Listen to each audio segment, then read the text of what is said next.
raha ny zava-misy eo anivon'ny foibe-pitantanana ny etra dia ny famotoana teny anivon'ny centre fiscal teny Tsimbazaza ireo mpiasan'ny etra manatanteraka fitokonana ny fanesorana ny hiametisy sy ny famerenana ny asan'ny mpiasan'ny etra raha tsaivina no tena votoatin'ny fitakiana izy ireo araka izao tato-baovao izao. Mbola tsy misy valiny ny fitakiana nataon'ny Sinaima sy ny Sasima izay syndikan'ny mpiasan'ny etra raha ny fanamarihana nentin'izy ireo androany teny amin'ny centre fiscal 2e arrondissement.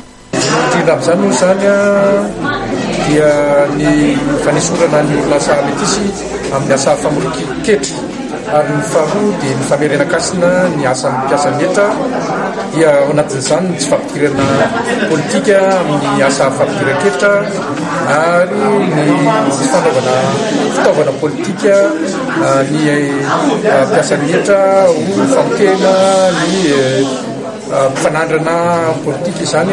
Rehefa orinasa tsy miankina no manangona ny etra dia tsy maintsy misy ny sarany aloha raha ny fanamarihana nentin'izy ireo.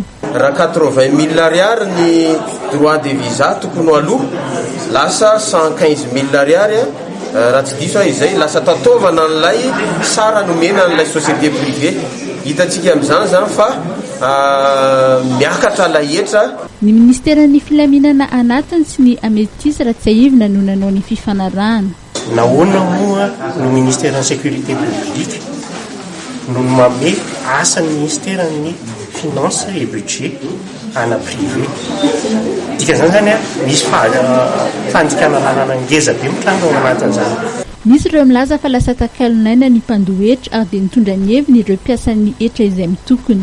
Tsy manao takalonaina ny mpandoa etra isan'ny ady ataonay ny ady amin'ny fandanindanimpona ny volam-panjakana kanefa anatin'izao fotoana zao tsika ny mampidi-bola dia lanilany foana tsy fantatsika makaiza amin'ny vola. Raha pitso raha ny fantatra dia isy ny fivoriam-be ho tanterahany ny syndika rotonta eny Anosy manomboka amin'ny 9 ora maraina.